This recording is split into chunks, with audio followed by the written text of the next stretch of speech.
Today on Sports Central, we go over our next schedule preview of this offseason, and it's going to be over the Iowa Hawkeyes, one of the top teams in the Big Ten in the 2021 season, as this team was 10-4 overall and also won the Big Ten West.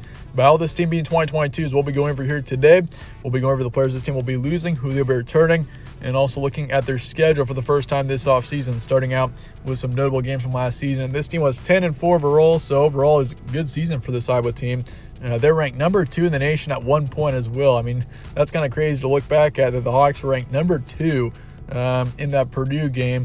I mean, they were undefeated at 6-0. They had beaten multiple ranked teams in their first 6 games. I mean, this team was looking like one of the best teams in the nation, but I mean, that's kind of when the downfall started, was that Purdue game. They only scored 7 points in that game, and offensively, this team just really struggled at some points in the season.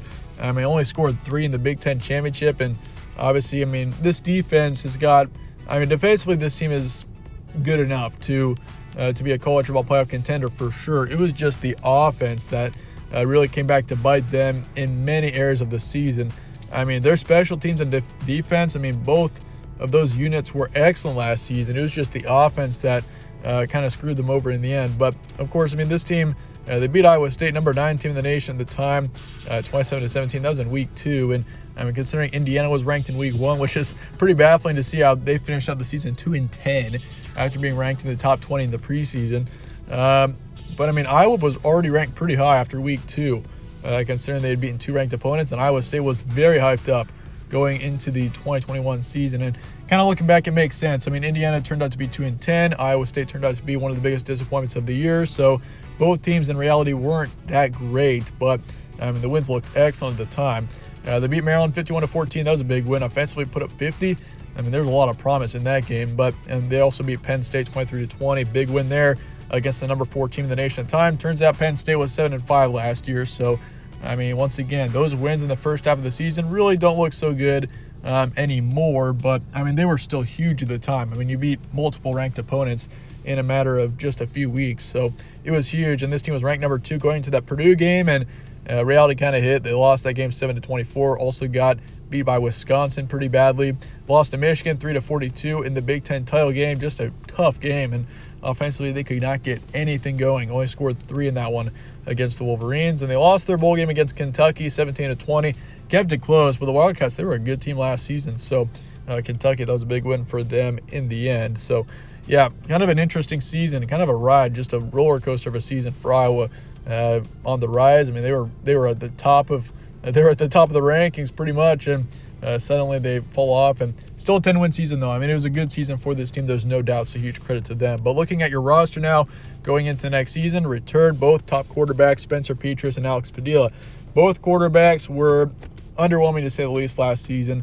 I mean, you got Petras, who's the primary starter, put up 1,800 yards, 10 touchdowns, 9 picks, 57% completion rate. So obviously that completion rate is terrible. Touchdown interception ratio is pretty bad as well, and yardage-wise just wasn't a big playmaker. That was his issue. And, I mean, obviously he's not a dual-threat quarterback, so his passing, it was an issue last season for sure. And Padilla, of course, got some time as well. And when he played last season, 630 yards, 2 touchdowns, 2 picks, and a 49% completion rate. Pretty terrible, if you ask me. And so, I mean, the quarterback situation is a big question mark going into next season. Will one of these quarterbacks between Petras and Padilla improve? And if they do improve, that's going to be huge, but they need to improve by a significant margin if this team wants to be a national contender.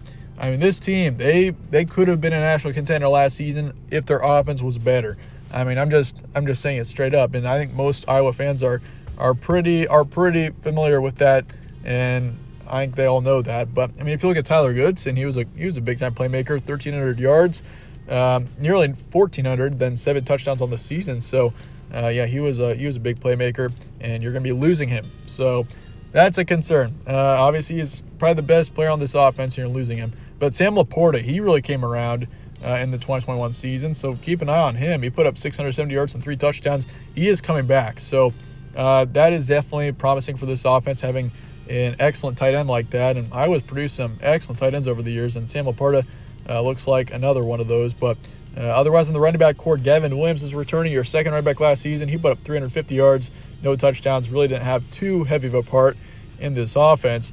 But then you had Keegan Johnson, who is a young receiver who's coming back. He was your top receiver last season, 350 yards, 2 touchdowns. So his receiving wasn't incredible, but in this receiving core in general just didn't really have anybody. I mean, they had no receiver get over 400 yards. I mean, they had a tight end who got up there right around 700, but yeah, Keegan Johnson's coming back, Charlie Jones, your second receiver is coming back, and same thing with your third receiver. So the receiving core looks pretty good going into next season. You'll have some good experience and good development there for sure, but obviously there's still some question marks. I mean, this team needs to improve a lot offensively if they want to be a contender. Defensively, you do lose a few players for sure. You lose 1 defensive lineman, 1 linebacker, 3 in the secondary, so the secondary especially takes a few hits. But otherwise, I mean, defensively, this team's got some pretty good depth, so I'm not too terribly concerned. But Iowa offensively, that's going to be, once again, the big X factor here. Their offense gets better, which I hope it does. I mean, if you look at their quarterback situation, I mean, it's tough right now. I mean, you got 2 quarterbacks that just aren't top tier, just not top tier right now. So we'll see how they improve over the course of the offseason and the quarterback battle as well. See who wins it, but. I mean, lots of question marks offensively going into next year. Chance at improvement in 2022. I mean, this team was got up to 10 wins last season, so obviously that's a pretty good level for Iowa. But I mean, I think chances are pretty good. I mean, if you look at obviously the running back position, I mean, Gavin Williams will have to step up, or whichever running back leads the backfield, because Tyler Goodson had such a huge part back there, and he's going to be gone, and your offense is already pretty inexperienced and definitely needs some help. So we'll see what happens there. But chances at improvement, I'd say, are decent. But once again, your main X factor is the offense. Transfer portal recruiting going into next season. Really, this team hasn't been too active in the transfer portal. Quavon Matthews, a receiver, has taken off. He was with Iowa. Josiah Myman, a tight end, is going to Florida International. Hudson, receiver. Tyrone Tracy's coming in from Purdue. That's going to be a good addition for the receiving core, but you do lose Hudson and Matthews. But either way, both receivers really didn't have too heavy of an impact on this team. And Deuce Hogan, a quarterback, is headed off to Kentucky. So, yeah, we'll see what happens. But transfer portal isn't really too active. You do bring in 1 player, though, that could be a playmaker in Tyrone Tracy. Recruiting-wise, this team is number 30 in the nation, 6th in the Big Ten, so overall pretty good. 2 4-stars coming in, and then 16 3-stars. But let's look at your schedule now going into next season. And this team doesn't have too terribly difficult of a schedule. I mean, you play South Dakota State, who's an FCS team. I mean, they're decent, but obviously they're FCS. I mean, Iowa State looks like they're going into a rebuilding phase for the 2022 season. Nevada, they're okay. Then you got Rutgers on the road to start off your conference schedule. You got Michigan at home to start off your October, Illinois, Ohio State on the road, Northwestern at home, Purdue on the road, Wisconsin, and then Minnesota on the road, then Nebraska, of course, to finish out the season at home. So, I mean, your Big Ten schedule is somewhat difficult. You have to go on the road to Rutgers, which that's not going to be that terribly difficult. But Michigan and Ohio State, you do have to play 2 of the top teams in the Big Ten East if you look at your crossover games into the East Division.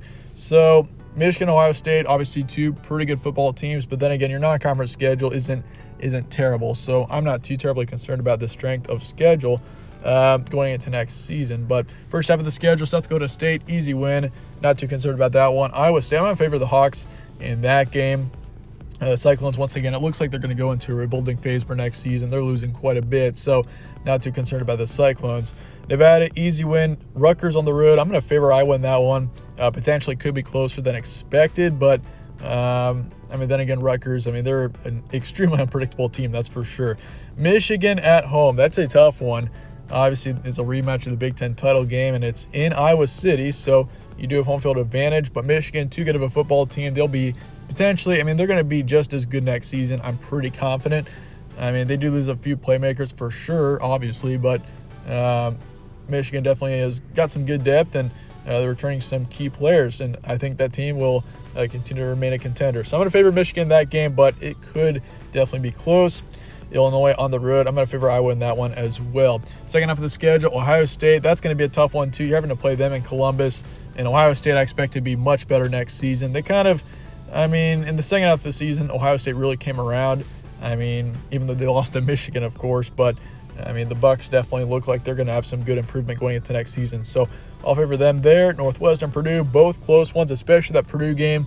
That's a tough one to predict with it being on the road, but I'm going to favor Iowa in both of those games. Wisconsin at home, that was a tough one. I think Iowa's either going to lose to, or they're not going to be favored against either Purdue or Wisconsin Once again, I'm not predicting every single game yet. We'll do that in our official predictions in the late spring/summer. But Purdue, Wisconsin, I think Iowa does lose one of those games. I mean, Purdue being on the road, Boilermakers looking like a decent team going into next year once again. So that's a questionable one. But Wisconsin at home, Wisconsin's going to improve for sure going into next season. They're probably my early favorite to win the Big Ten West, so I'll favor them there. Minnesota on the road, I mean, watch out for the Gophers. They could potentially be a good team as well. I've currently got them projected as my second team in the Big Ten West, and I'm going to say that I'm going to favor Minnesota there right now, but obviously we're still a long ways out, and it's tough to predict these. But Nebraska, I'll favor Iowa in that game. I mean, Nebraska hasn't beaten Iowa in forever, so I don't see why I would predict Nebraska to win that, especially with it being in Iowa City. So I will pick the Hawks to beat Nebraska, or at least project them for now. Record projection, 7-5 to 10-2 for the Hawks.